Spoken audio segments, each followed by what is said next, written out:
Last week, I just gave us some introductions of the ancient history from Assyrian Empire to also the Babylon and how they actually came to conquered or to start to dominate the region. So we're going to continue to talk about the history as we go along. But for now, let's just focus on the chapter, and then we're going to continue to read and learn about a book of Daniel. So let's turn to Daniel chapter 1. Daniel chapter 1. I'm going to read. In the third year of reign of Jehoiakim, king of Judah, Nebuchadnezzar, king of Babylon, came to Jerusalem and besieged it. And the Lord gave Jehoiakim, king of Judah, into his hand, with some of the vessels of the house of God, and he brought them to the land of Shinar, to the house of his God, and placed the vessels in the treasury of his God. Then the king commanded Ashpenaz, his chief eunuch, to bring some of the people of Israel, both of the royal family and the nobility, youth without blemish, of good appearance and skillful in all wisdom, endowed with knowledge, understanding, learning, and competent to stand in the king's palace, and to teach them the literature and language of the Chaldeans. The king assigned them a daily portion of the food that the king ate, and of the wine that he drank. They were to be educated for 3 years, and at the end of the time they were to stand before the king. Among these were Daniel, Hananiah, Mishael, and Azariah, of the tribe of Judah. And the chief of the eunuchs gave them names. Daniel he called Belteshazzar, Hananiah he called Shadrach, Mishael he called Meshach, and Azariah be called Abednego.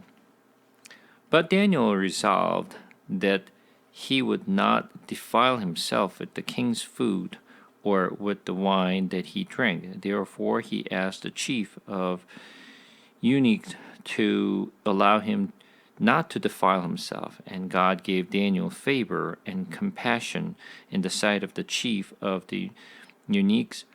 And chief of the eunuchs said to Daniel, I fear my lord the king, who assigned your food and your drink.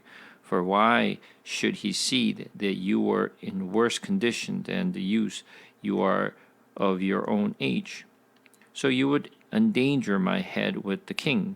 Then Daniel said to the steward, whom the chief of eunuchs had assigned over Daniel, Hananiah, Mishael, and Azariah, test your servant for 10 days, lest let us be given vegetable to eat and water to drink.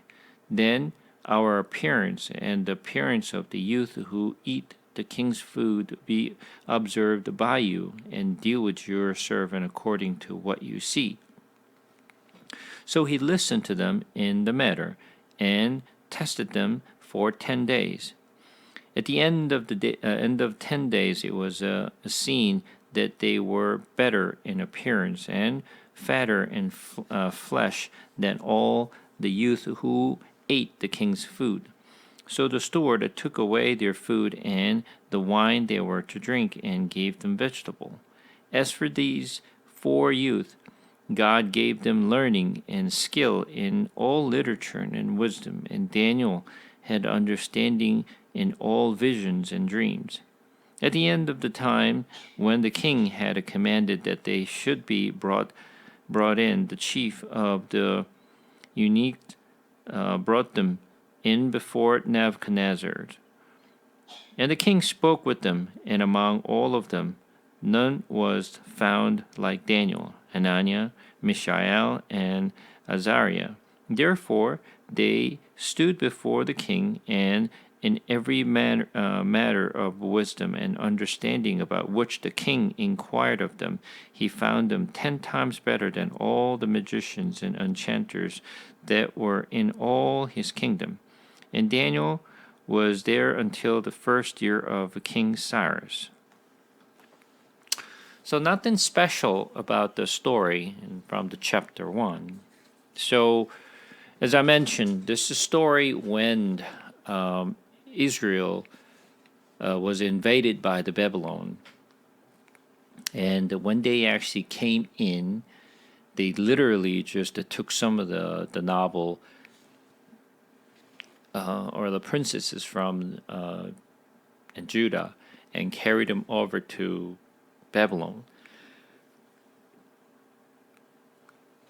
So, since this was when Jehoiakim started to ruling the Judah in third year, and depending upon where you read in the book, it may actually give a little bit of a different understanding of the years that it comes in, but that is not a really big of a deal because it really depends on how they actually just count the years. For example, it says, in the third year of the reign of Jehoiakim, king of Judah, Nebuchadnezzar, king of Babylon, came to Jerusalem and besieged it. So when you compare this against another book, which is Jeremiah chapter 46, which is what we covered in the past. So let's go to Jeremiah chapter 46. When you look at the verse 2, it says about Egypt concerning the army of Pharaoh Necho, king of Egypt, which was by the river Euphrates at Carchemish, and Nebuchadnezzar, king of Babylon, defeated in the fourth year of Jehoiakim, the son of Josiah, king of Judah. So from here, Jeremiah talks about the fourth year of Jehoiakim, and Daniel is saying the third year of Jehoiakim. So there is a little bit of a discrepancy between Jeremiah and Daniel, but once again, depending upon how they actually count the years. So it's not a really big deal than how they actually count it, but based on the descriptions that we see, we can probably see that the year when Daniel was, or the Judah was attacked and Jerusalem was attacked, and when they actually carried the first group of people to Babylon, we expect that it was done somewhere around BC 604 is what we're projecting. Either 605 or 604 is what we're projecting. So, as I mentioned, that was the first invasions of Babylonians to the Israel. So Nebuchadnezzar, when he came and attacked Israel and Jerusalem, and this is the first time ever they actually brought the people from Jerusalem over to Babylon. And when they actually carried them, it is not just to carry anybody, but they just picked and, kind of like pick and choose whoever they thought would be really useful for Babylon Empire. So based on their nobilities and educations and princes, so at the very, very high level, they are very noble characters that they actually just took those people and carried them over to Babylon. And not only that, they also took some articles from the temple of the Lord and also put them in the treasure of their own kings. So from the Israel perspective, it's really painful for them to see that the Babylon came over and took the articles from the temple of the Lord and carried them over. It seems, from their perspective, you have to look at it from Israel or the people of Judah's perspective. Whether they're truly, devoted to the Lord or not, for them, temple is very, very important thing. Even till today, their life is just centered around the temple. As you know, temple has been destroyed in AD 70s by Roman, right? And since then, there was no temple. Even though temple is gone, and many people lived in the land of Jerusalem for many, many years, for thousands of years. But when they recovered the Israel back in 1948, when they came together, what was really important for them was, yes, the temple is gone, it was destroyed, but what is left is the Western Wall that we know, right? Western Wall it's the only piece left from the temple, right? So until today, all the Israelites, they come together by the wall, the West Wall, and they prayed at the wall, because what they're really hoping is the restoration of the temple again. And as I told you many times before, Israelites eventually will rebuild the third temple at the end time. They will rebuild it. And if you ever see the Israelites rebuilding the temple, you know that that's the end time. That's the end, right? They will rebuild.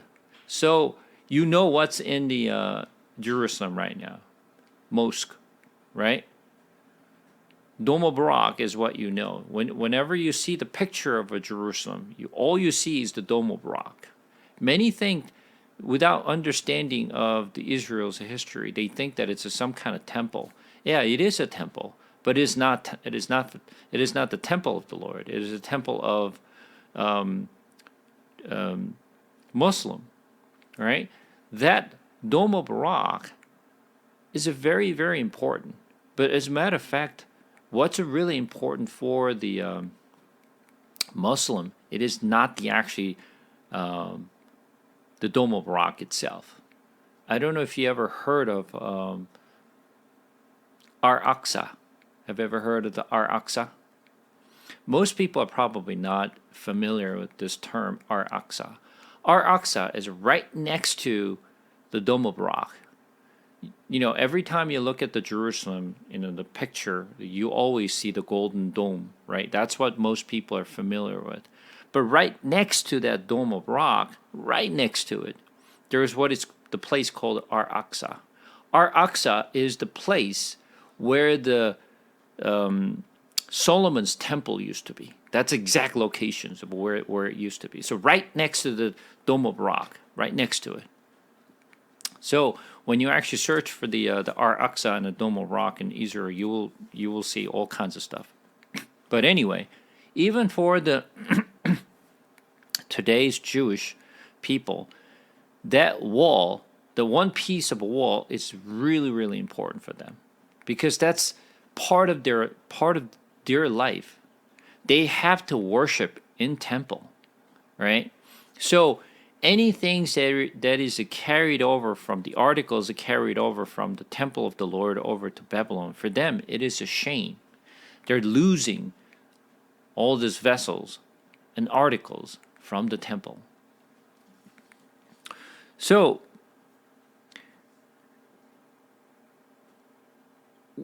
when you look at the verse 2, and the Lord gave Jehoiakim, king of Judah, into his hand.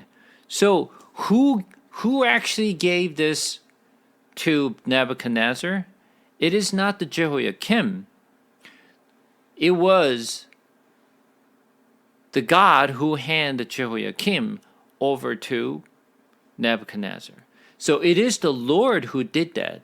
It is not the power of the Nebuchadnezzar or the Babylonians, but this is the consequence of what the people of Israel and Judah had done, and the kings of Judah had done.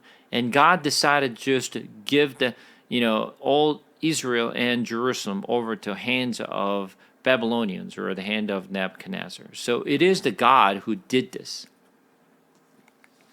So what's really important for us to understand is who is the real source of this? Who is actually in control?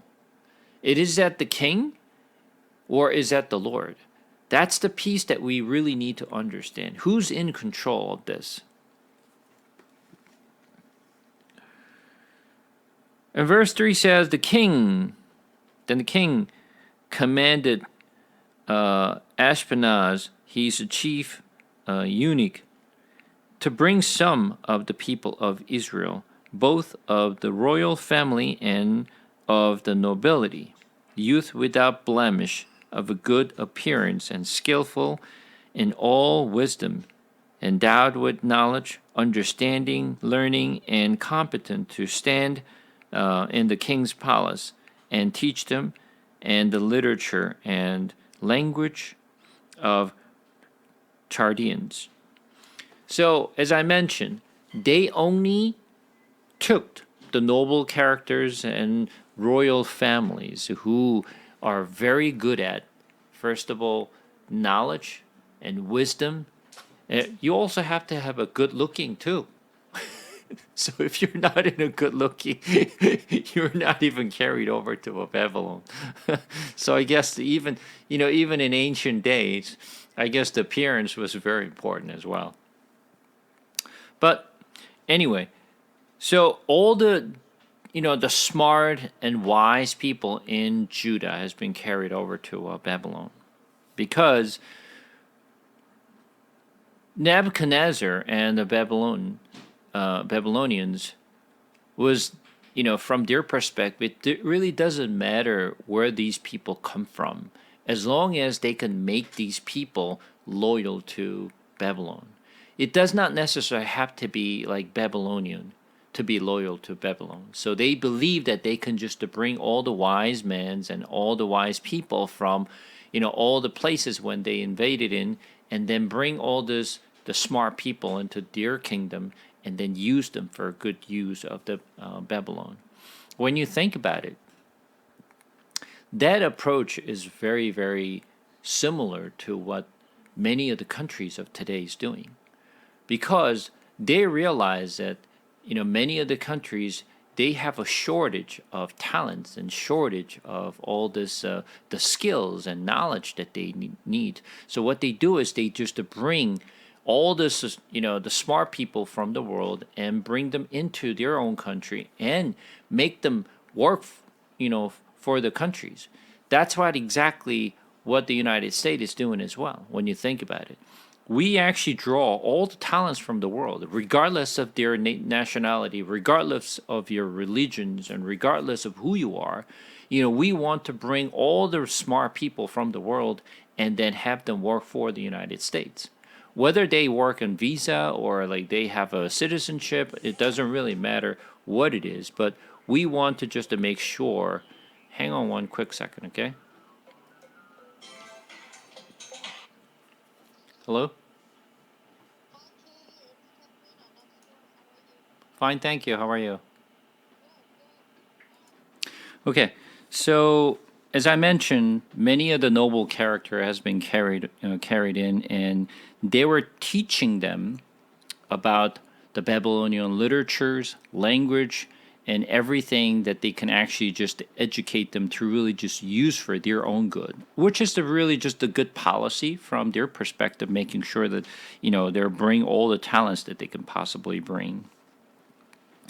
Another thing is, when you look at verse 5, the king assigned them a daily portion of the food that the king ate and of the wine that he drank. They were to be educated for 3 years. At the end of that time, they were to stand before the king.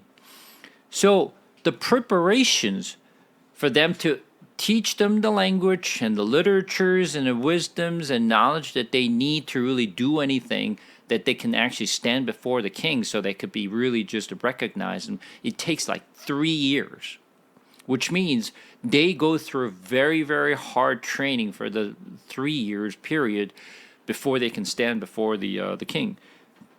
So it takes a long time.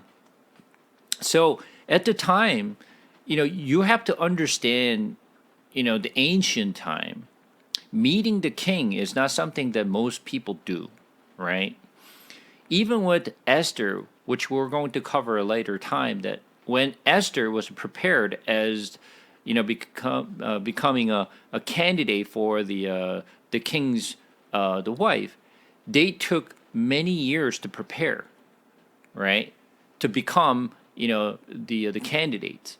The same thing. They had to be really trained well, so they can't be just standing before the king and then just not fully prepared. If they're unprepared, what happened is the person who's in charge of training will get literally get killed. This is exactly what happens. So they feed a good food. They actually educate them. They prepare them, making sure that they're in a really good stand, so they can actually present it to the king. So they had to actually stay there for almost 3 years. So if they came in from Babylon, not Babylon, from Jerusalem first, in the BC 604, obviously they actually met the king 601 BC 601. The verse 6 says, among these were Daniel, Hananiah, and Mishael, and Azariah, the tribe of Judah. And the chief of eunuchs gave them names. Daniel he called Belshazzar, Hananiah he called the Shadrach, Mishael he called Meshach, and Azariah he called Abednego. So this is the part that you have to understand. Whenever the Jewish people read this book of Daniel, when they see the name of Daniel's and his companions, the name in Babylonian name, they remember the shame that they had. All the God's people has been carried over to a Babylon and named it as Babylonian, not as their own name. So for the countries has been invaded by other countries, and when they're actually under the colonial era, mostly their name had to be changed and called to be their name instead of other their own name. And Daniel was Belshazzar, and obviously I don't know all this Akkadians, the language well, but Bel, it is not a Bel is actually, it's like a lord. Do you know what the Baal means? Baal. What is name? What is it? Baal mean? Does anyone know Baal? Well, obviously we know Baal as the idols, right? But Baal actually means master or lord. That's what it means. So if I mentioned this to the people, when you look at Genesis, Sarah called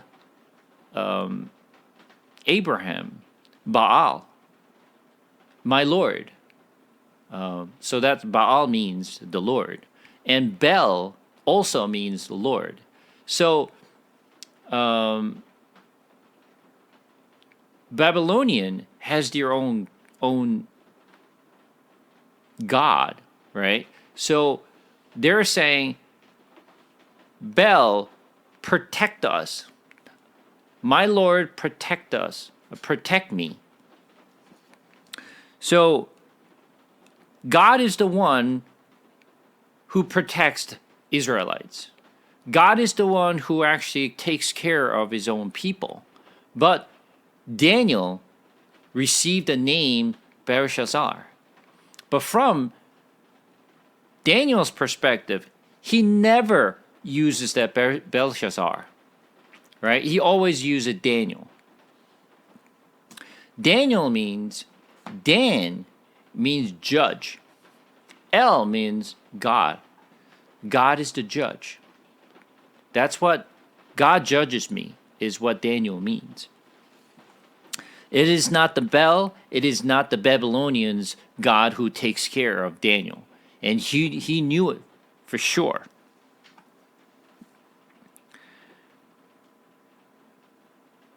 Verse 8. But Daniel resolved that he would not defile himself with the king's food or with the wines that he drank. When you actually look at the book of Leviticus, chapter 11, chapter 11 talks about clean food, unclean food. The food there you're allowed to eat and the food that you're not allowed to eat. So I mentioned when I was covering the Leviticus, for everyone to remember as a reference, it's very easy to remember, right? Leviticus chapter 11 is about food. Think of it as a chopstick. Leviticus chapter 11 is chopstick. It's about food. It's about eating. Okay? So you could always remember, Leviticus chapter 11, about food. It's a clean food, unclean food. That's easy to remember. So God actually gave Moses what to allow to eat and what not to allow to eat. Right? So, you have to cut the food. Then you also have to have, the split hoof in order for you to eat. So you cannot eat anything that it does not have a hoof, or it does not have a split hoof, or it does not have cut the food. So, like for example, you cannot eat pork. The pork is no for Israel. You cannot eat those, right? Obviously, Babylonians don't really care what kind of food they eat, right? The Gentiles eat any food, right? Whether they're eating chickens or fish or the pig or the lamb or cow, they eat anything, right? So from their perspective, the people who actually carried over from not Babylon, but Jerusalem, this is one thing, it puzzles us. Because why did God actually destroy Jerusalem and Judah? Because of their unbelief. Unfaithfulness is actually what drove Judah to be destroyed.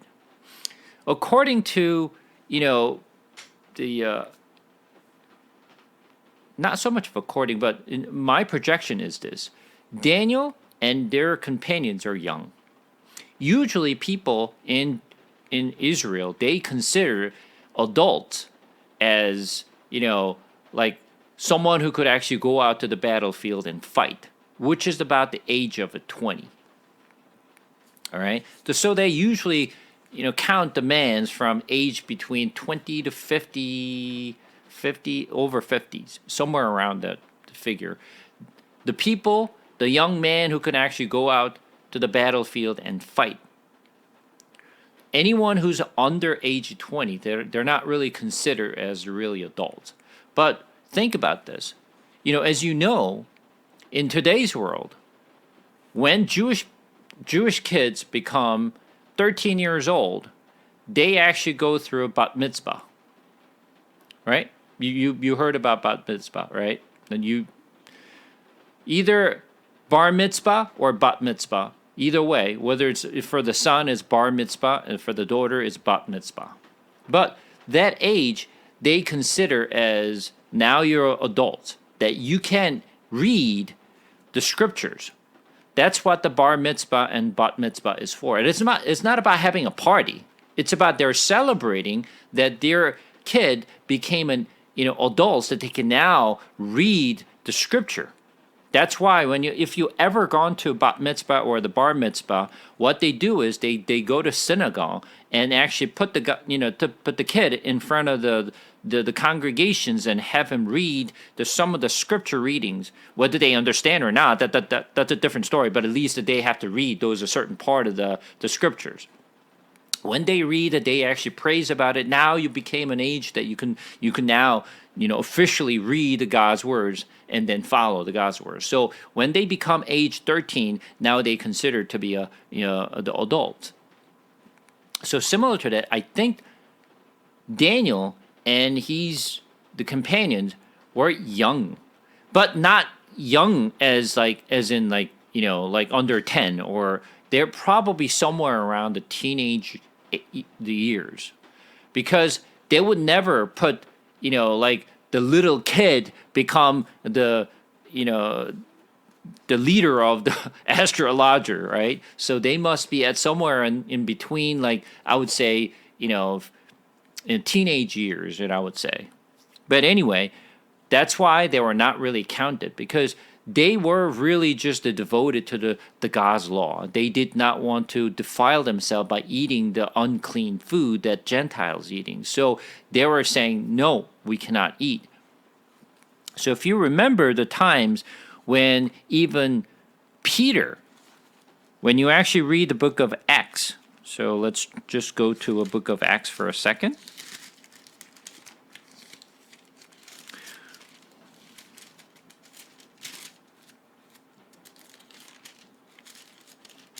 When you look at the book of Acts,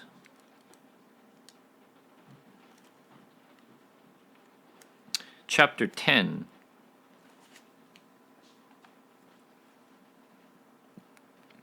we're going to read from verse 9.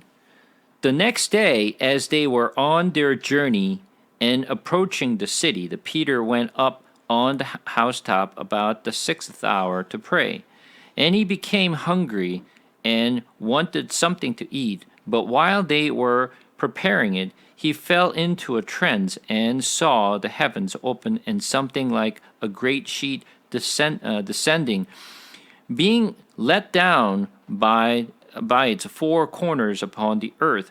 And its were all kinds of animals and reptiles and birds of the air. And there came a voice to him, "Rise, Peter, kill and eat." But the Peter said, "By no means, Lord, for I have never eaten anything that is common or unclean." And the voice came to him again the second time, "What God has made clean, do not call common." This happened 3 times, and things were taken up at once to heaven. So this was the visions that Peter had when he was actually, God was telling Peter to go and visit Cornelius' house, which is the Gentiles, was a Roman, right? He was a centurion. So before the God sent him, the Peter, over to Cornelius' house, God showed him a vision that something was let down from heaven. It was a big sheet and at 4 corners, and inside that there is all kinds of unclean food, which is unlawful for Israelites to eat. And there's reptiles and birds, and I'm sure there's porks and stuff like that, something that it's forbidden for the Israelites to eat. And when God showed him those kind of the animals, and then God said, "Kill and eat." And Peter said, "Hell no! What are you talking about, God? I never even come near this type of animal." Not to mention eating, they don't go near those unclean animals, because they themselves become unclean if you go near those unclean animals. So they don't even raise any kinds of unclean animals at all. They only raise the clean animals. So for them, Israelites, even today, as you know,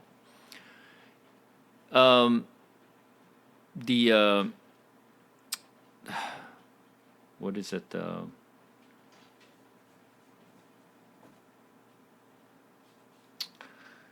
my God, my mind goes blank.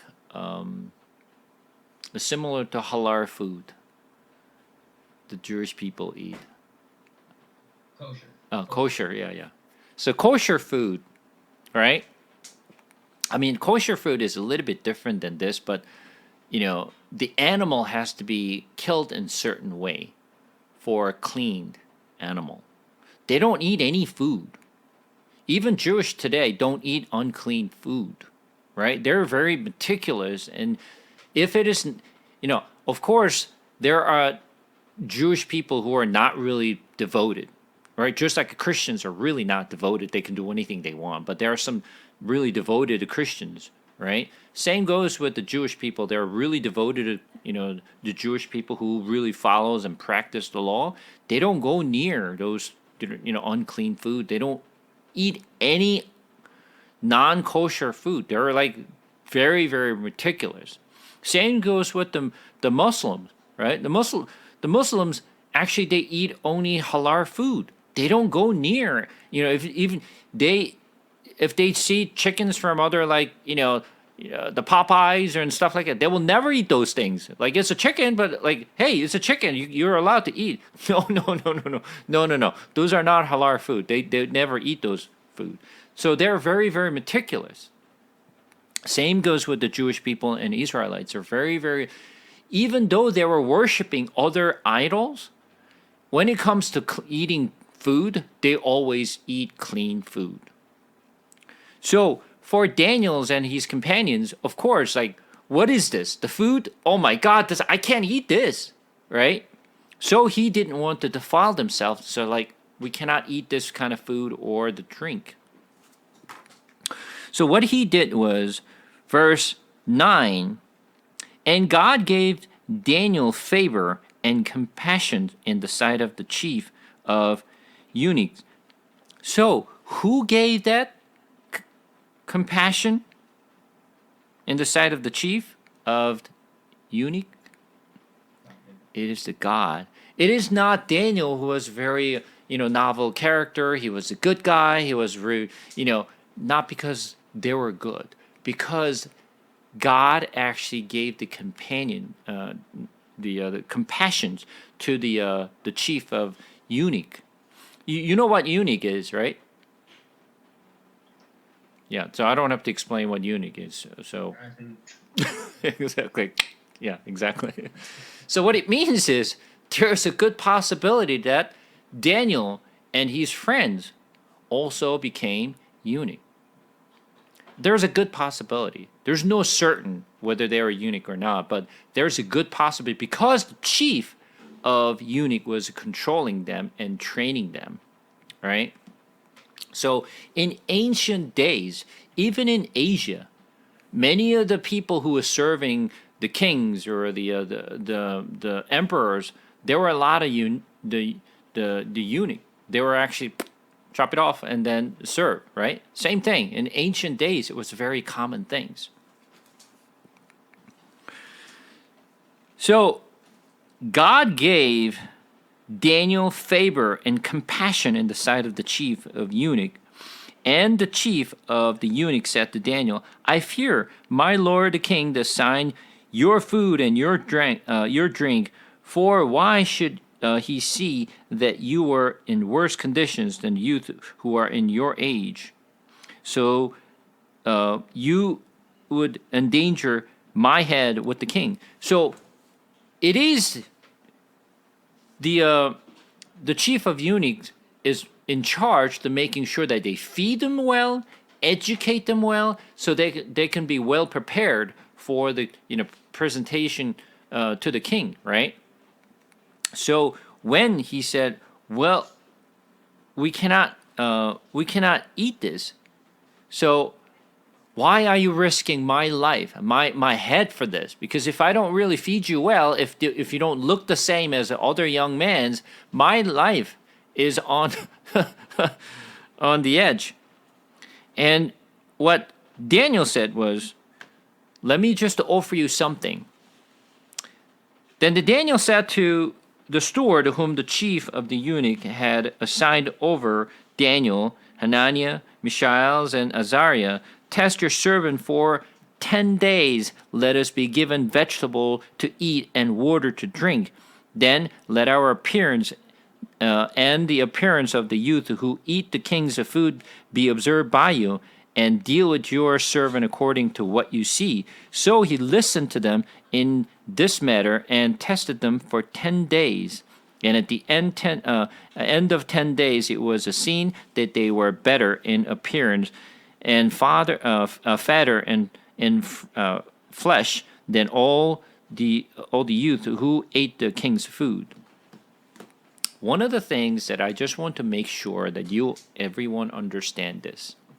Some people say, you know what? This is why we have to become a vegetarian. We should only eat vegetable, right? Wow, God is actually teaching us, in order for us to be healthy, we have to eat vegetable, not meat. So, some of the Christians believe that, becoming a vegetarian is God's way, right? God is actually teaching us to become a vegetarian, only eat vegetable. You see, compared to the people who is eating meat versus eating, vegetable, this is what God is directing us to eat. No, not at all. That has nothing to do with eating vegetables much more healthier than eating meat. That's not the point. I'm sure, people who love to eat meat, they'll be like, oh, okay, now I feel good now that I can eat meat, lots of meat. Yeah, this is not really teaching us to eat vegetable. You have to understand why Daniel and his companions really just wanted to eat vegetable, because they did not want to defile themselves. They were showing how devout they are. Because remember, why Daniel and the rest of his friends and all the people who carried over to Babylon, why did God actually bring over to Babylon? Because they defiled themselves. Because they worship other, the idols. They ate the food they're not allowed to eat. That's why. But Daniel and their friends wanted to keep themselves clean before the Lord. They realized why they were there. Why did God actually brought the people from Jerusalem over to Babylon? He knew it. Why we failed and why God actually was furious, and then he was mad that he just handed Jehoiakim and the people of Israel and to the hands of Nebuchadnezzar to carry the people over to Babylon. So they knew it. They did not want to defile themselves, so they wanted to keep themselves clean. That's why they asked the chief of the eunuch and said, we want to want to eat vegetable and compared us. Obviously, Daniel did not know how this was going to turn out. However, what he did was he trusted the Lord. He trusted the Lord. Compared us versus other people who's eating meat and wines that the king is granting them to eat. But think about this. They were tested for 10 days. They were tested for 10 days. I don't know if I ever mentioned about 10 days. In the Bible, 10 days is the time of test and time of hardship. That's what that 10 means, okay? Then you might ask questions like, why 10? Why 10?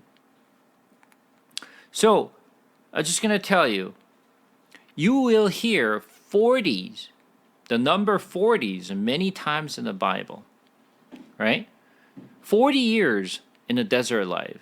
Even Jesus tested for 40 days.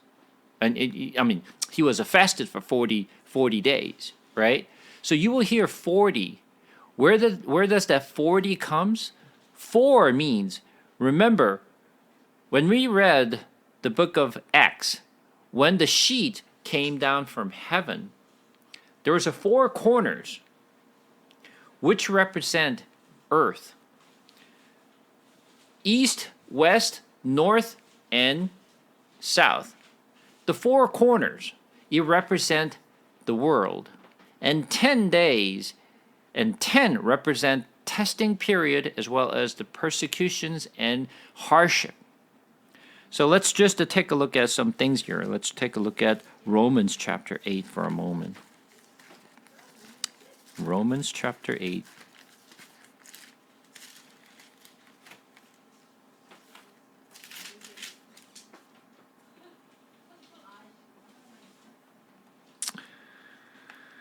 Romans chapter 8, we're going to read from verse 35 and on. Who shall separate us from the love of Christ? Shall tribulation, or distress, or persecutions, or famines, or nakedness, or danger, or a sword? As it is written, for your sake we are being killed all day long. We are regarded as a sheep to be slaughtered. No, in all these things we are more than conquerors through him who loved us. For I am sure that neither death, nor life, nor angel, or rulers, or things present, nor things to come, nor power, nor hate, nor depth, nor anything else in all creations will be able to separate us from the love of God in the Christ Jesus our Lord. 10 things. Nothing can separate us from Lord. Anything that it's coming to us, whether it's a life or death or just angels or rulers or things in prisons and heights and depth and anything else in this world, nothing can separate us from the Lord. So those are the 10 things trying to separate us from the Lord. Let's take a look at 2 Corinthians chapter 6.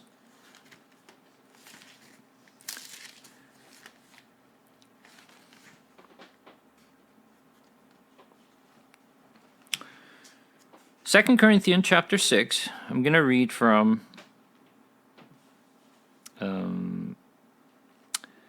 verse 2. For he says, in the favorable time I listened to you, and in a day of a salvation I have helped you.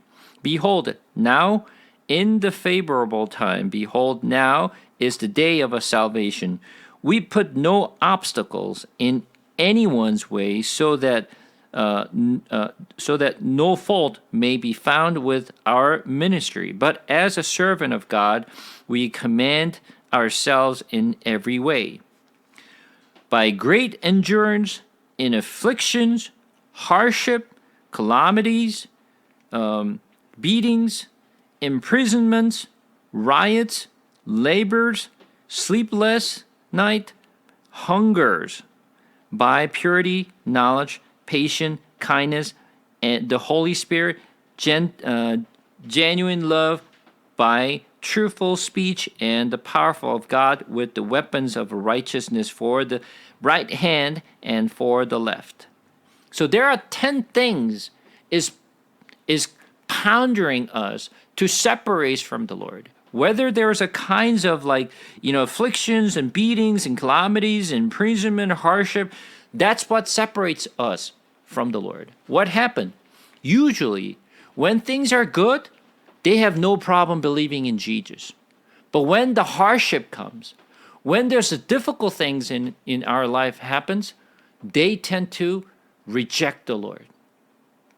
When the danger comes, they reject the Lord. When I say reject, I mean by they just leave Jesus. That's what will happen at end time as well. When something will happen to us, they just throw Jesus out to say, for their safe. Let's take a look at one more place. This time, let's go to Revelations. Revelations chapter 2.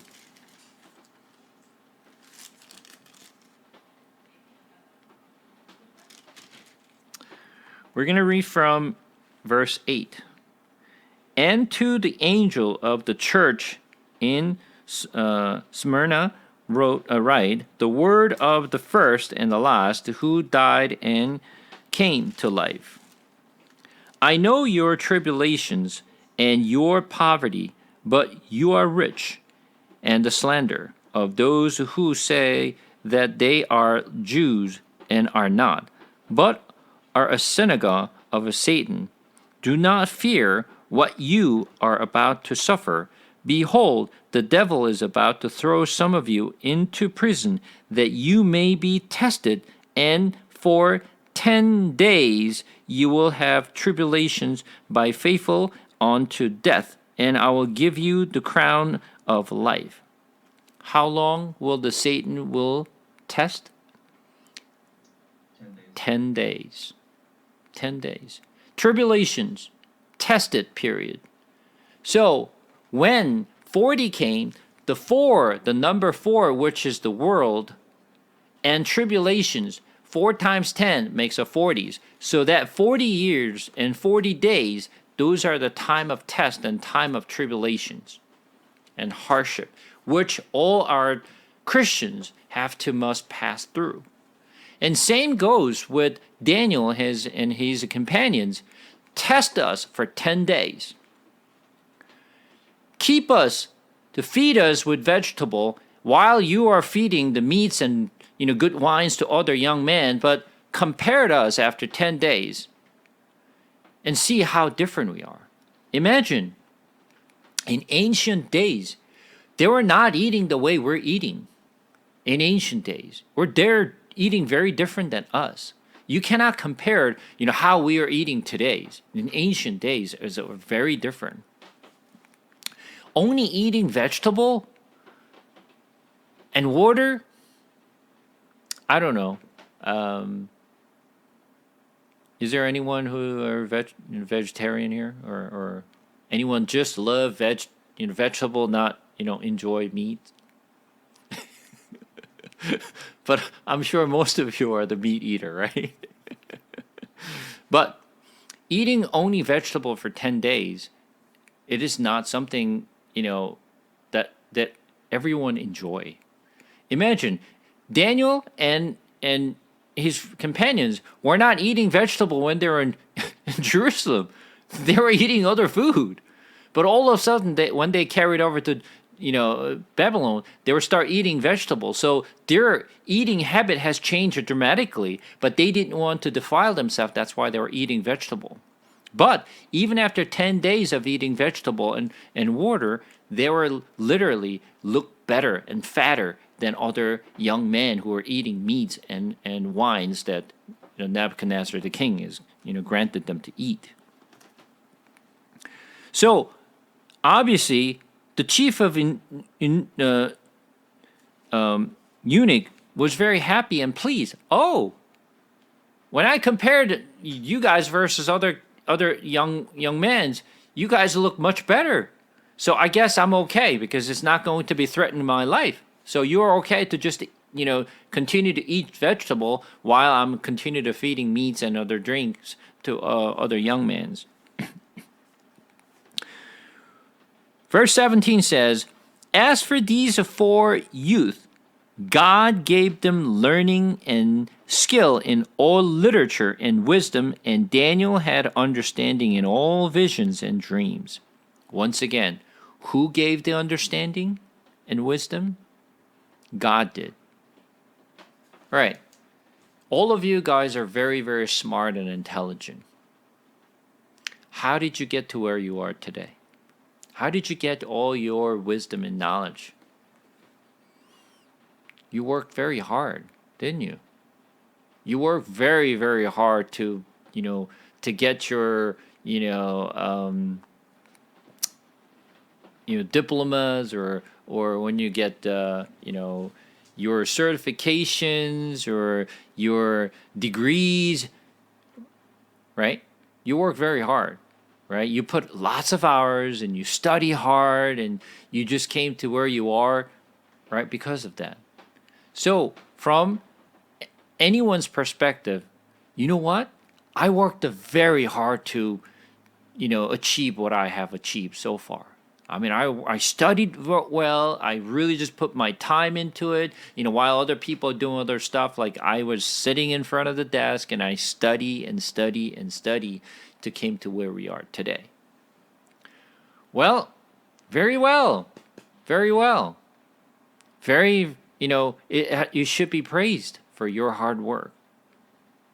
From God's perspective, who really give the wisdoms and knowledge? God did. We believed it was my hard work made me where I am today. For what God says, it is not you, it is the wisdom and knowledge that I gave you to achieve what you have achieved. Many of the people will deny it. What are you talking about? What have you done to me? It was my hard work. It was my determinations. It was all hard work that I put in. Most of the people will say that. But if you really understand the Bible, and if you really believe the scriptures, it is not you. It is the Lord who provides you with those wisdoms and knowledge and determinations for that you can focus so that you can get to where you are today. Not to everyone, though. Not to everyone. I'm not saying that every man, on earth, God gave them wisdom and knowledge to become, as wise as you are or wise as other people. Remember, there are other young men who was brought to this Babylon. God did not allow the wisdom and understanding to other young men. What did Bible says? As for these 4 youth. So it's not a general term. It is not to everyone, but to the believers, the people who are devoted to the Lord. That God is the one who's providing them understanding and wisdom that they need to be better than others.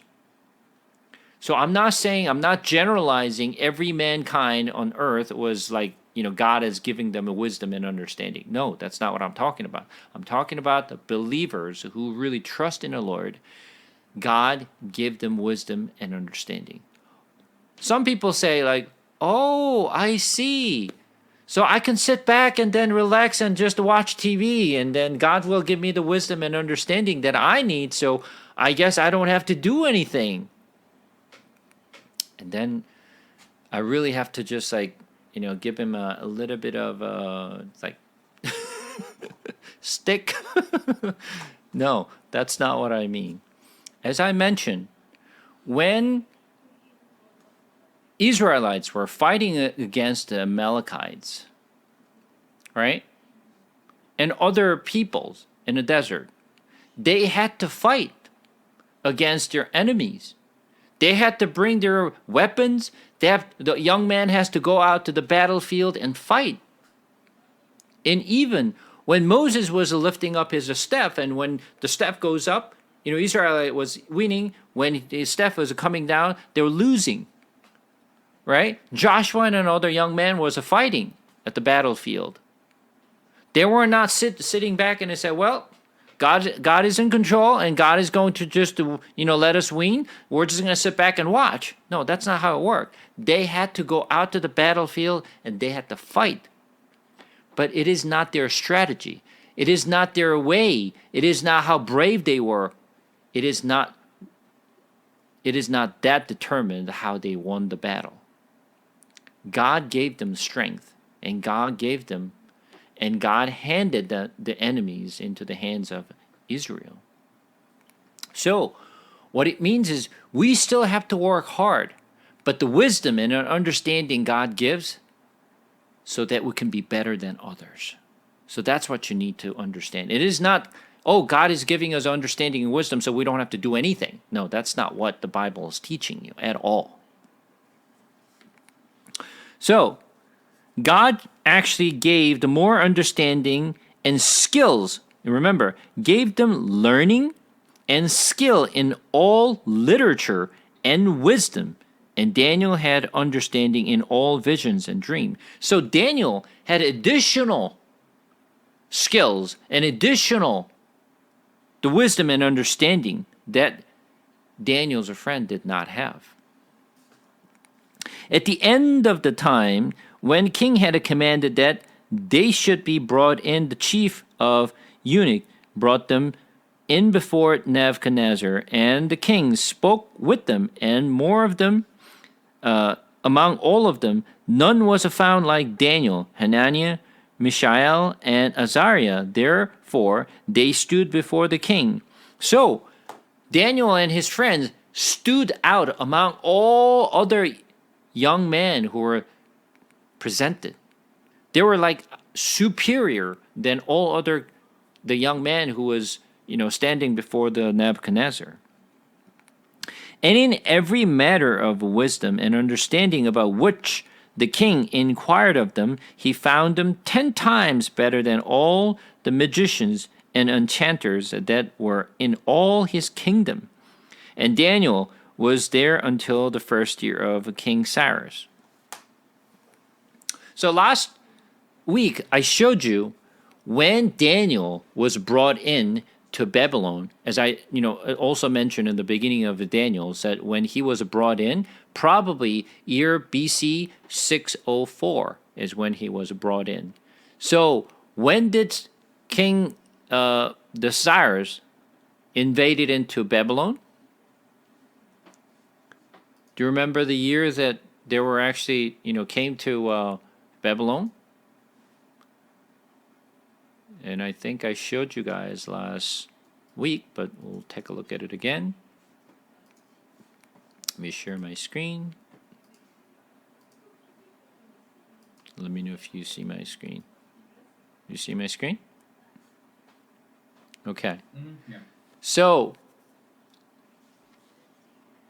Nebuchadnezzar II, he started to rule Babylon year BC 605. And some historian says 606, and some says 605. So let's assume that 605 based on this chart. So Nabonidus, which was the last king, and we know Belshazzar, which was the last king, according to Daniel, was actually the one who was the king at the time, right? When the King Cyrus invaded into Babylon, that was BC 538. So you do the math from 605 to 538. How many years?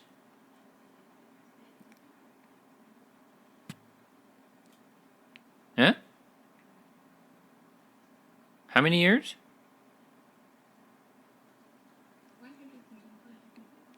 No.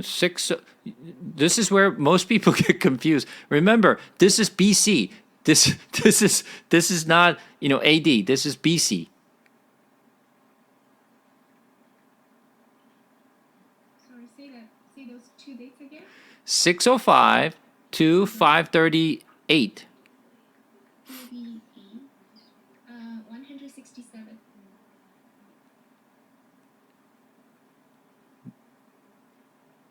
No. No. 605, right? Minus 538 is 67. 605 minus the 538 is 67. So, as you can see, the years are not exact, right? Because, historian says different years here or there, but there are only few year differences. But roughly it's about 70 years, right?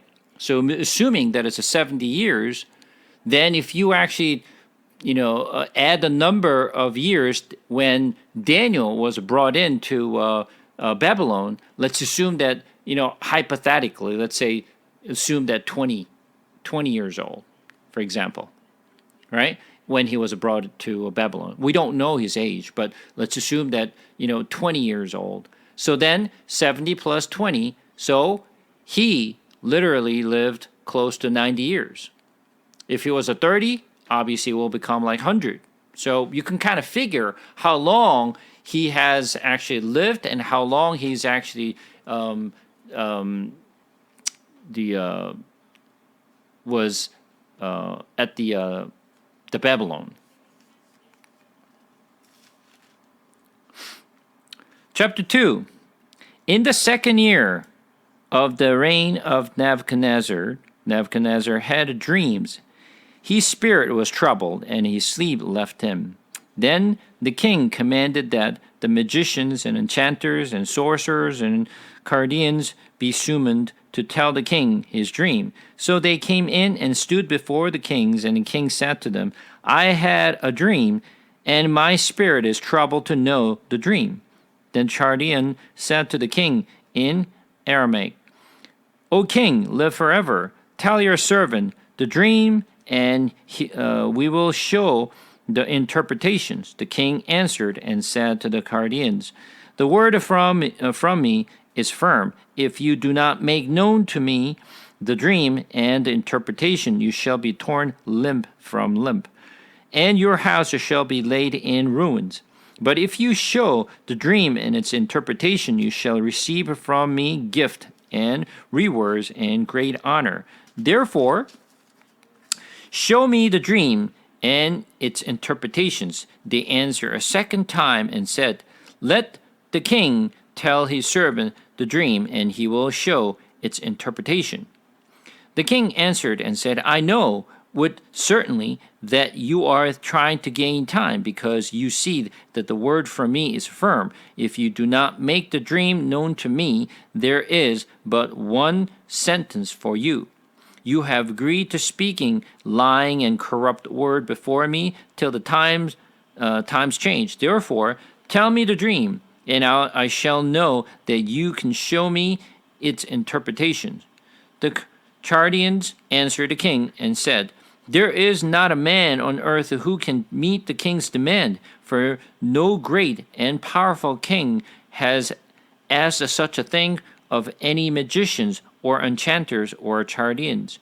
The thing that the king asks is difficult, and no one can show to it the kings except the gods whose dwelling is not with flesh.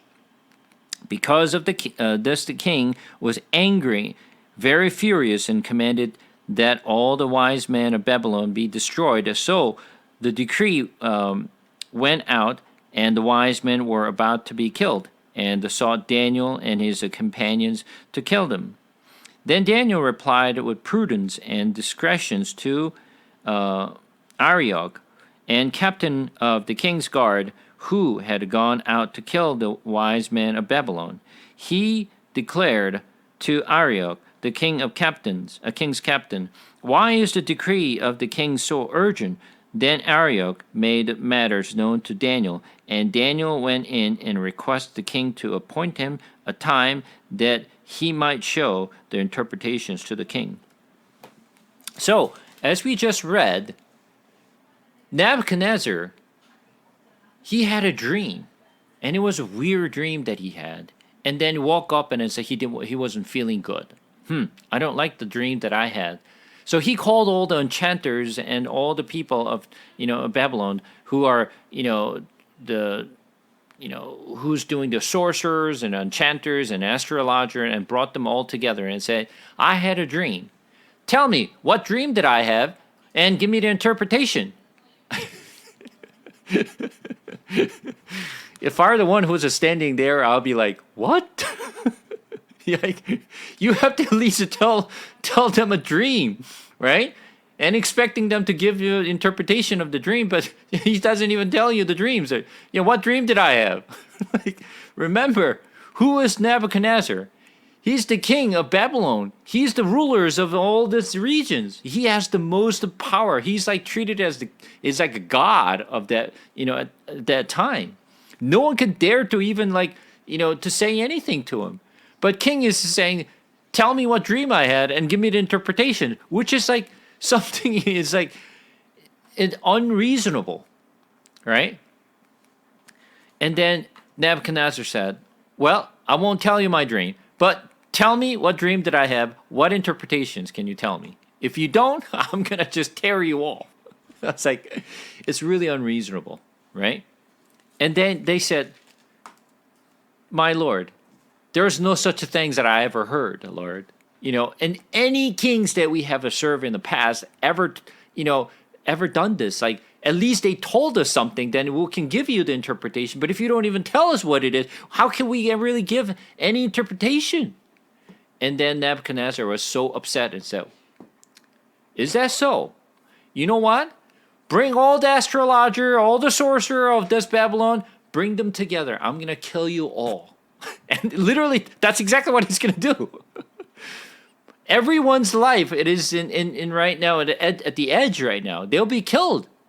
As soon as he said, kill them, they will be killed. No questions asked. And listen to this. This is the part where you need to really pay attention. Verse 11. The things that the king asked is difficult, and no one can show it to the king except the gods whose dwelling is not with flesh. This is the key word. It's impossible. There's no way.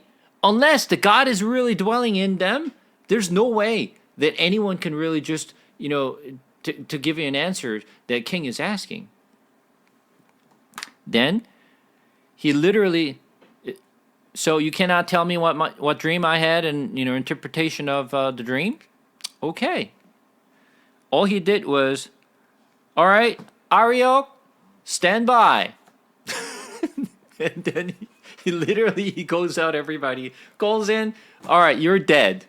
You're dead. So obviously they came to Daniel and his companion as well. So, and Daniel heard of it and he said, hold on. Why so rush? Give us a little bit of time. I will give interpretation. And then, verse 17. Then Daniel went to his house and made the matter known to Hananiah, Mishael, and Azariah, his companions, and told them to seek mercy from God of heaven concerning this mystery, so that Daniel and his companions might not be destroyed, and the rest of the wise men of Babylon. And then the mystery was revealed to Daniel in a vision of the night. Then Daniel blessed the God of heaven, and Daniel answered and said, Blessed be the name of God forever and ever, to whom belongs the wisdom and might. He changes time and seasons. He removes the kings and set up kings. He gives wisdom to the wise and knowledge of those who have understanding. He reveals deep and hidden things. He knows what is in the darkness, and the light dwells with them. To you, O God of my father, I gave thanks and praise, for you have given me wisdom and might, and have now made known to me what we asked of you. For you have made known to us the king's matter. Therefore, Daniel went in to Arioch, whom the king had appointed to destroy the wise men of Babylon. He went and said to him, Do not destroy the wise men of Babylon. Bring me in before the king, and I will show the king the interpretation. Then Arioch brought in Daniel before the king in haste, and said to him, I have found among the exiles from Judah a man who will make known to the king of interpretation. The king declared to Daniel, whom name was Belshazzar, Are you able to make known to me the dream that I had seen and its interpretations? Daniel answered the king and said, No wise men, enchanters, magicians, or astrologer can show the kings the mystery that the king has asked. But there is a God in heaven who reveals mystery, and he has made known to King Nebuchadnezzar what will be in the latter days. Your dream and the vision of your head as you lay in bed are these. To you, O king, as you lay in bed came thoughts of what would be after this, and he who revealed the mystery made known to you what is to be.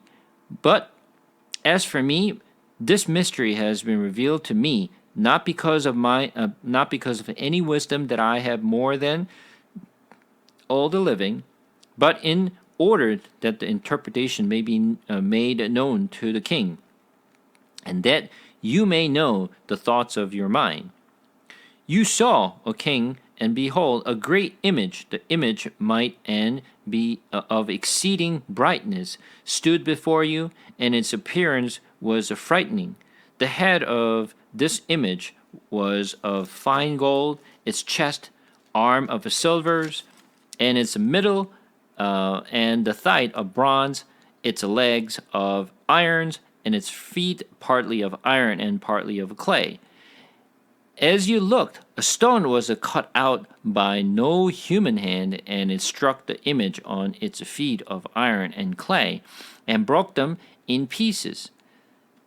Then the iron, the clay, the bronze, the silver, and the gold all together were broken in pieces and became like the chaff of the summer threshing floor, and the wind carried them away so that not a trace of them could be found. But the stone that struck the image became a great mountain and filled the whole earth. So, this story, as every one of you are very, very familiar, right? So, Nebuchadnezzar has dreams that literally saw some statue. I mean, let me tell you this. Do you really have dreams at night? Do you dream in the night? I rarely dream. I either I don't remember any dreams or I rarely dreams. Typically, when you have a really deep sleep, you don't remember the dreams. But when you have a shallow dreams, or I mean not shallow dreams, shallow sleeps. If you didn't sleep well, then you have like gazillion dreams that you can think of. But whether you had a dream or not that you can remember, when you wake up in the morning, does the dream really clear to you? You remember everything what you saw in your dream? Really? Sometimes? Wow. For me, maybe I don't dream very well. I don't remember anything. I rarely, if I can remember something, I just remember maybe one scene. One scene of the dream, or just a couple of things that I heard, or just literally just very tiny little bits of pieces of that dream, but I don't remember the whole story of exactly what I saw in my dream. I don't know if you're so clear with the dreams that you remember everything what you saw in your dream, or you probably should become a astrologer or the magician, since you can really just remember all the dreams. It seems like you have ability that nobody else has. Obviously, I don't. I literally, can remember anything what I saw in or I saw in the in dreams. Somehow, obviously, Nebuchadnezzar, when he had visions and dreams, he was literally clear of what he saw.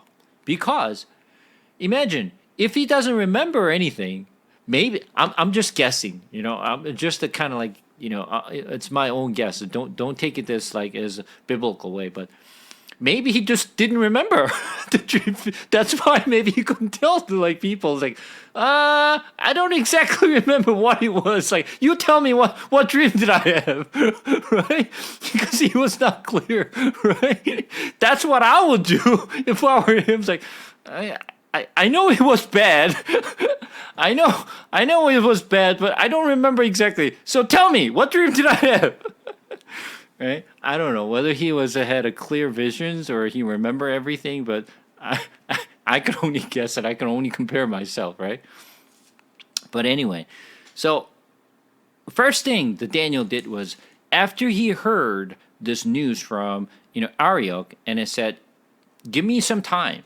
Give me some time. I will give him an interpretation. And the first thing what he did was he went to his house, and he gathered all his friends. And what did he do? He told them, "Seek mercy from God of heaven concerning the mystery, so that Daniel and his companion might not be destroyed with the rest of the wise men of Babylon." This is kind of like, I don't know. Definitely Daniel had a compassion for other magicians and astrologer in Babylon. He could have said, "Well, with this vision, Lord, save me and my companions, but who cares about the rest of the astrologer or the magicians, and who cares about all the Chaldeans? But save us.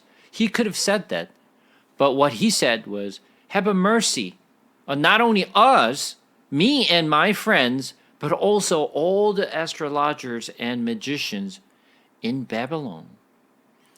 And Daniel and all his friends know all their magicians, astrologers, and sorcerers, they're all fake, right? They're not real. Daniel knows, and his friend knows. But still, Daniel had a compassion for them as well. Not only me and my friends, but also all the astrologers and sorcerers in Babylon do not get killed. And he asked for mercy. So they prayed together. That's the first thing they did. Daniel did not know whether God is going to give him, to reveal the visions or not, or giving him an interpretation, because this was before he received a vision from the Lord. He already said, God, he said to the Arioch, and I said, give me some time. He doesn't know whether God is going to reveal the vision or not, but he said, give me some time. And he prayed. And surely God revealed the visions to Daniel. And the confessions that came out from his mouth was this: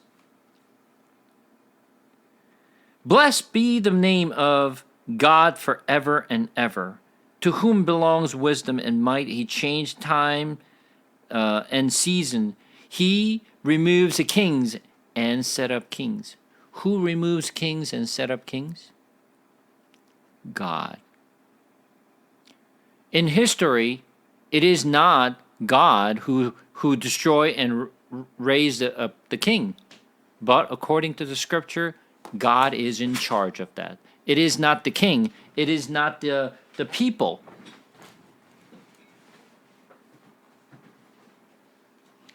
But it is God who is in control and removes the kings and set up the kings.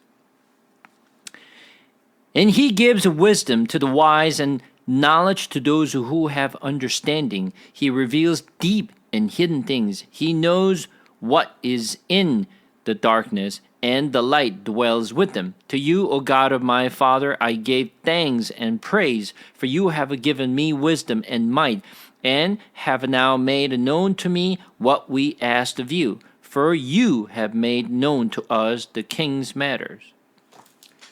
So when you look at the praise that Daniel is giving, it is not something because he received a vision, but because he knows exactly who God is.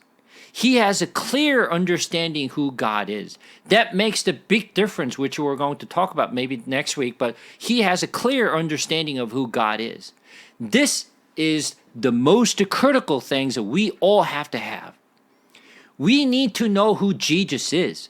We need to know who our Father is. We need to know what he promised us. If you do not know who he is and who Jesus is, there's no way that we can rely on him. This is why I kept saying we need to know the scriptures, we need to know the Bible, because that's the only way that we can understand who our Father is or who Jesus is. We need to have a good understanding. And Daniel had a good understanding. And then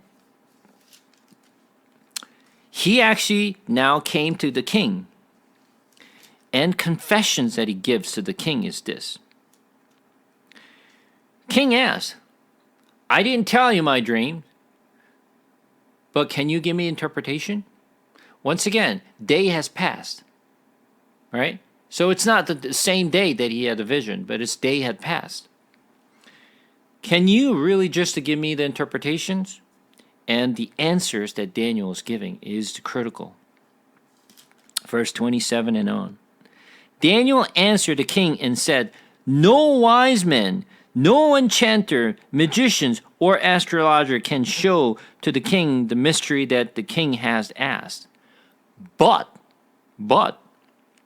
there is a God in heaven who reveals mystery, and he has made it known to King Nebuchadnezzar what will be in the latter days. Remember, what is Daniel saying? What will be in the latter days. This is the key. God has revealed the visions to Nebuchadnezzar's what will happen in the future. And that's the revelations that God gave it to Nebuchadnezzar as well as Daniel. He has made known to King Nebuchadnezzar what will be in the latter days, your dreams and the vision of your head as you lay in bed are these. To you, O king, as you lay in bed came thought of what would be after this, and he who revealed mystery made known to you what is to be. But as for me, this mystery has been revealed to me, not because of any wisdom that I have more than all the living, but in order that the interpretation may be made known to the king, and you may know the thoughts of your mind. So, not because I'm smart, not because I'm better than other astrologers and magicians in Babylon, because God has revealed to me to show you. This is the key part. I kept saying to everyone for week after another week, it is not me, it is not you who are smart and can do. Who are we? We're dust of the earth. We're nothing. We have no ability. We have no capacity. We can't do anything. That's the beginning of our fate. Know who we are. Know who He is. That's the beginning of our fate. If we understand who we are, then we can say, Lord, it is not I. It is not me who has capability, ability, smart, knowledge, and wisdom. No, I'm nothing. I'm nothing more than the dust of the earth. But Lord, because of you, give me the wisdom. Because of you, give me the knowledge. Because you gave me the talent. Because you gave me the ability to do so, I can do all things. Right? That's the real confessions that we must have. It is not me, but it is the Lord who gives us the understanding and ability to do so. That's why we can do more than other people. Not because I'm smart, not because I'm better, not because I'm just like I can do more. Daniel knew exactly who he is, and Daniel knew exactly who provides those wisdom and understanding and knowledge that he needs. And then now he gives interpretations. You saw, O king, and behold, a great image, this image might end, of exceeding brightness stood before you, and its appearance was frightening. The head of this image was the fine gold, and its chest, arms of a silver, and middle, and the thigh of a bronze, and the legs of irons, and in feet partly irons and partly of a clay. I want you to think about this for a moment. The statue, I believe it is not a mini statue that he saw. The statue he saw must be right gigantic, and it was really big, right? Now, if that's the statue that he saw, right? Not this week, but next week we're going to talk about what Nebuchadnezzar really builds, right? He builds really big statue, right? 60 cubits and 60 cubit wide. 6 cubit wide. Now, let's assume that that's the kind of statue that he saw in his vision, although it doesn't say the size of this statue. But I want to show you something. Do you know all this, the weights of the substance or the metal substance or kinds of metal substance? The weights, which one is more heavier than than others? No? Usually the woman knows better than man because they usually carry those jewels and like they know what's more expensive, more heavier, and is that a platinum, or is that a like white gold, is it gold or silver, or what is this like, right? They know exactly the weights. Man usually like doom like, what? I don't know. Let me show you this just for your reference. You don't have to become a jeweler to understand this. But let me share.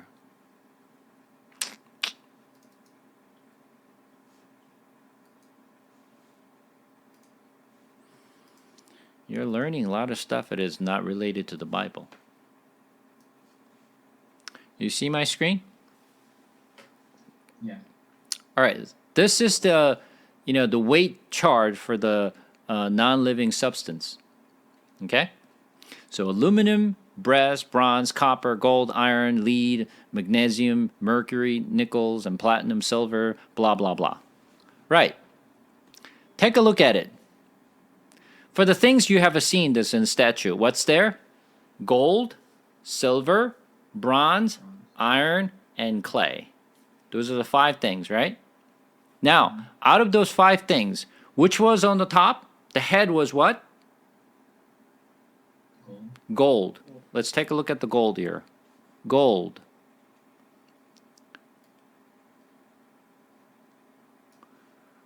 This is what you see. So let's just take a look at either the kilogram or the pounds. Okay? Per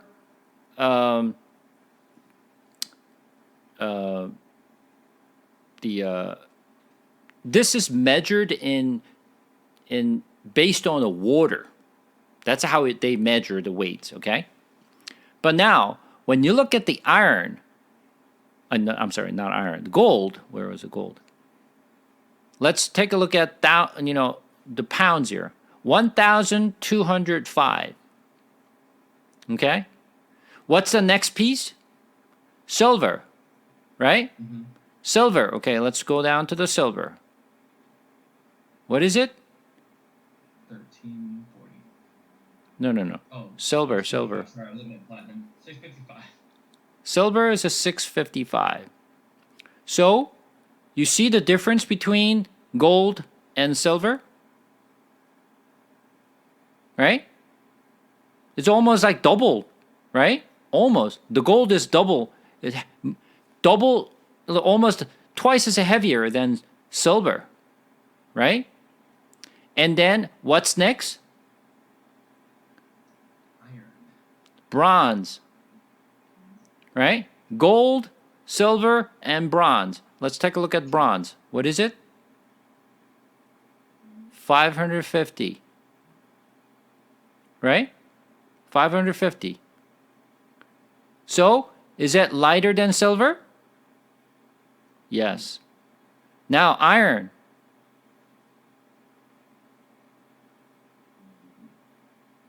$490. Lighter than bronze. What do you see? The statue is very top heavy. The weight is at the top, not at the bottom. So what do you do when you actually put the things, try to stand up, the heaviest things on the top, but the lightest thing at the bottom? Because what is the bottom piece? Iron and clay. Right? And the heaviest part is at the top. What do you think will happen to this statue? Huh?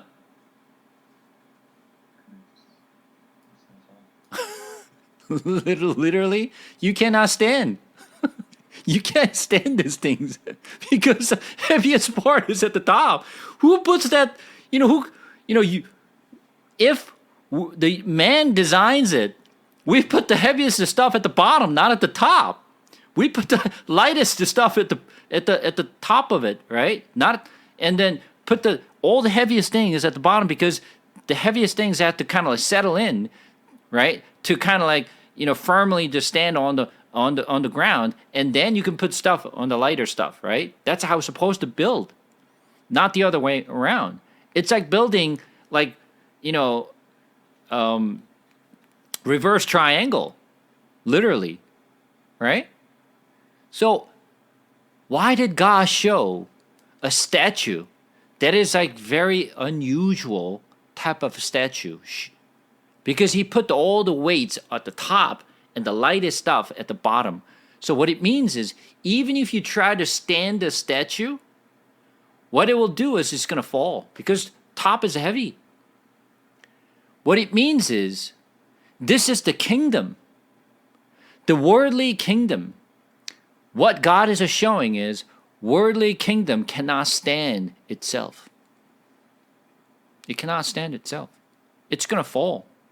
Even if you don't have to touch anything, it cannot stand, it's going to fall. So who's going to stand? God is going to stand. Let it stand. It is God who actually stands the kingdom of this world, not by itself. That's what God is showing. But now, remember, what did Daniel saw? Daniel saw was the same thing what did Nebuchadnezzar saw, and he was telling Nebuchadnezzar, what God has shown you, revealed to you, was what will happen in the later days. What will happen in the later days. So it's a prophecies. So he has seen the vision, what will happen. Top, which is the head, is the Babylon. Remember, Babylon as a country, right, has a unique meaning in the scripture, I said. Not like any others. I think Assyrians or Egypt or like, Edomites and Aramean, those are not the important countries, but Babylon has a significance in the Bible. I mentioned that Babylon represent evil kingdom, right? They represent evil kingdom. Evil kingdom has what? Gold, which is the most precious. Obviously, today, platinum is more expensive than gold, right? Back then, there's no such thing as a platinum they knew about. Gold is the most precious, substance they can really just possess, right? Most expensive, most precious gold represent Babylon. This is the Babylon. They own the most wealth. They have the heaviest part. And its head, remember, Jesus is the head of the church. Right? Jesus is the head of the church, and we are the body, the church of the body, right? But what is the evil? Head of the statue, head of the idol, the most precious, the precious things, the head of the idol is the Babylon. You can see the difference between Jesus and the church versus the Babylon and the rest of the body. Now, what God is saying is, this is the Babylon. The gold is a Babylon. And next is the silver. What does that silver represent? The coming kingdom. What is the coming kingdom? Persia. Persia will be the next kingdom, will take over from Babylon. So the gold represents Babylon, silver represents Persia, but it is still precious, but it's not as strong, not as precious than Babylon. Remember, Persia was much bigger than Babylon. Persia was much bigger kingdom, an empire. Sometimes people don't call Babylon as an empire because it's not really empire, but they call it empire. But compared to Persia, Persia was the biggest kingdom ever at the time. But still, Babylon is the most precious gold. Persia is considered as a silver in the eyes of the Lord. Next, bronze. Who's coming after Persia? Greeks. Greece. Greece is bronze. Represent bronze. Once again, Greece was a really big kingdom, right? The empire. Because Alexander the Great took over the entire Persia plus other countries, right? So the Greek was even bigger than Persia, right? Because they invaded into also Egypt as well, right? Also the Europe.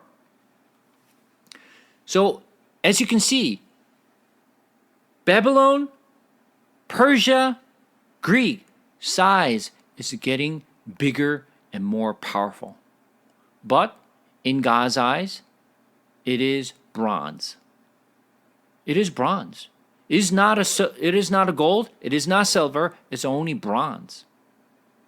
So next, what's next? Greece. Iron. What is it?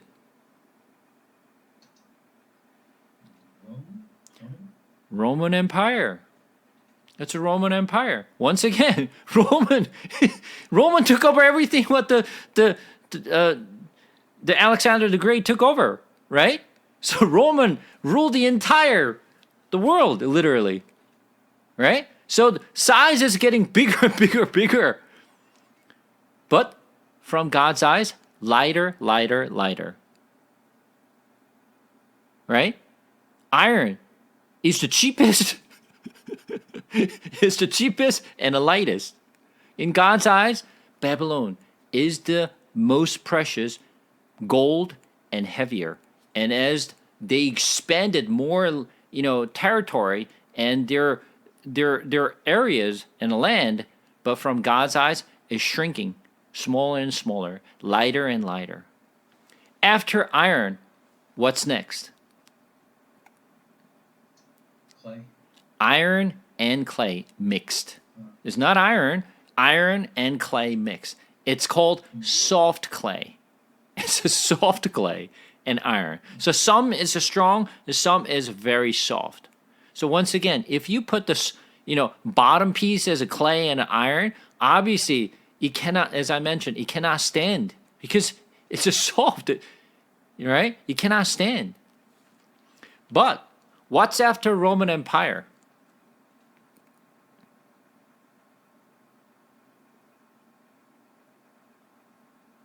Then some said, I didn't study history, so I can't tell you.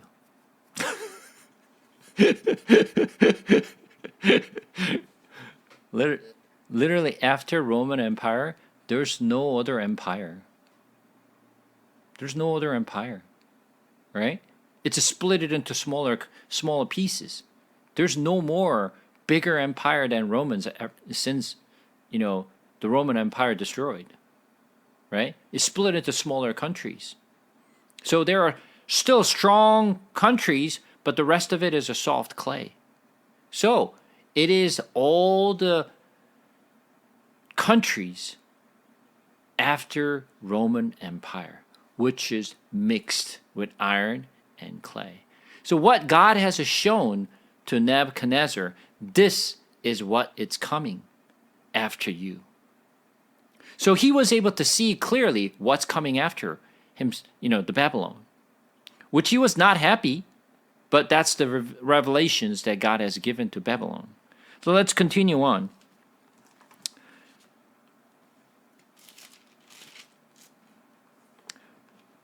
Verse 36 and on.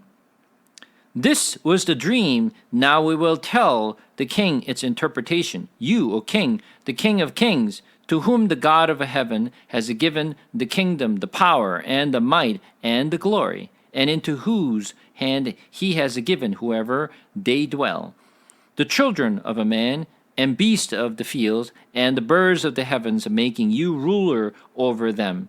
You are the head of gold. Once again, Babylon is the head of the gold, and it's basically king of kings and of everything. Another kingdom inferior to you shall rise after you, and yet a third kingdom of bronze, which shall rule over all the earth.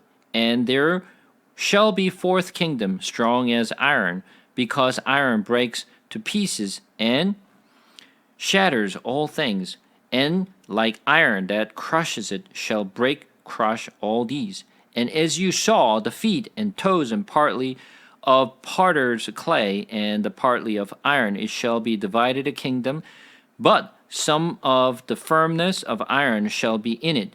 And as you saw, iron mixed with the soft clay, and as the toes of the feet were partly iron and partly clay, so the kingdom shall be partly strong and partly brittle.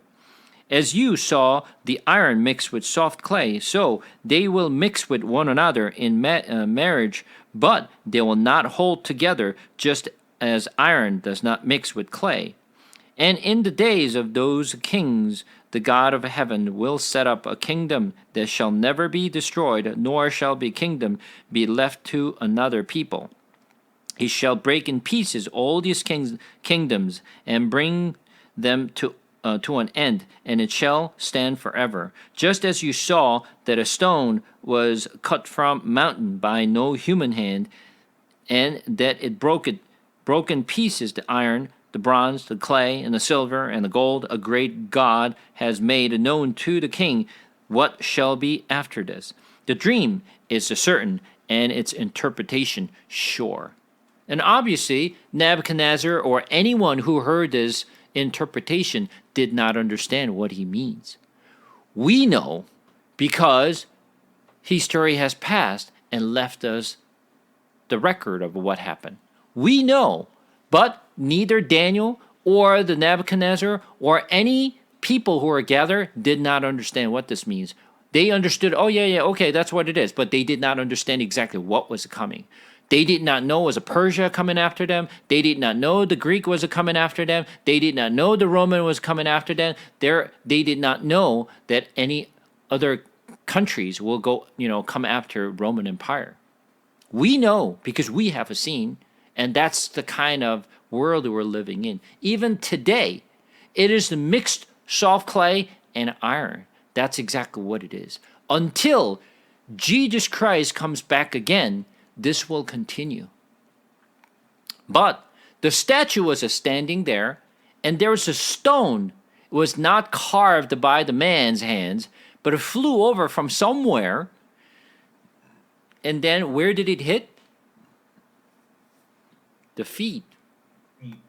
The feet and the toes of that statue was a hit.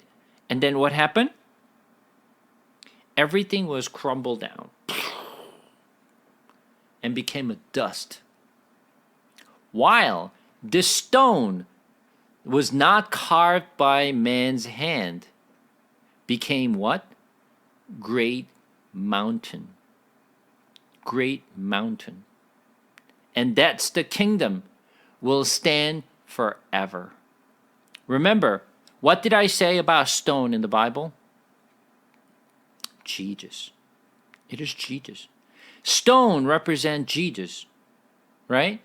Is the kingdom of Jesus will stand forever. The man's kingdom will fall, but the Jesus' kingdom, the God's kingdom, will never fail, and it will stand forever. But interesting part, this stone came from, it's not carved by the man's hand, right? And if you have actually studied the other books in the beginning, I mentioned when they were building Solomon's temple, they had to carve out elsewhere and then brought it in.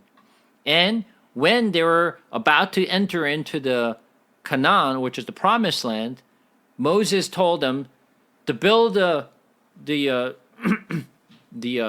stones, but not carve out with the tools, right? Because God cannot be made by man's hand. So when God gave Moses the first tablets, who carved that stone? God did. God carved out that stones, not man. It wasn't Moses. But after he broke the tablet, and then God told him this time, you carve out the stone, bring it back to me, I will write it. So that was now second time when he brought the stone tablet, it was carved out by the Moses, and God wrote the law on the tablet. That is the work of between God and man together, right? Which is God and man. What does it represent? Perfect God, perfect human, Jesus. And a word was written by it. Same thing. But interesting part is, it says, what does it say here? Verse 45. It says, just as you saw that a stone was cut from a mountain by no human hand, and it broke it in pieces in iron and bronze and the clay and the silver and the gold, the great God has made known to the king what shall be after this. So, but take a look at verse 35. It says, when the stone came and struck the feet, what happened? But the stone that struck that image became a great mountain and filled the whole earth. The great mountain. This is the key that I'm going to mention. Mountain in Hebrew word is har.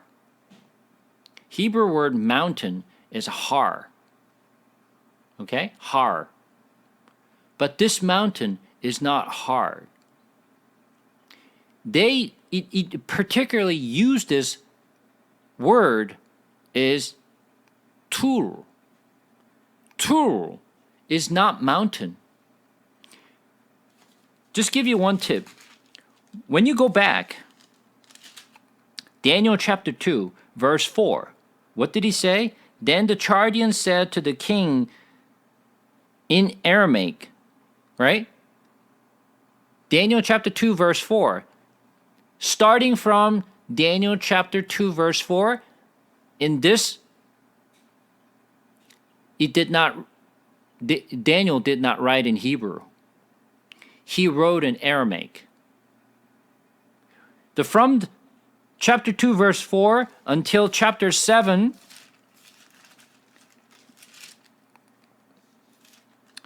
end of chapter 7, it is written in Aramaic, not Hebrew, in Daniel.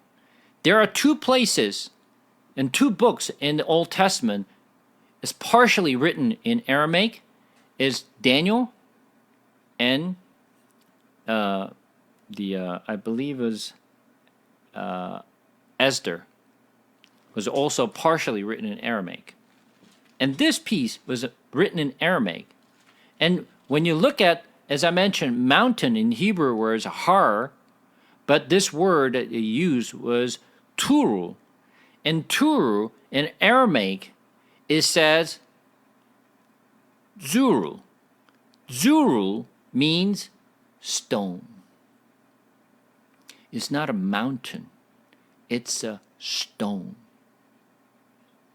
What does that mean?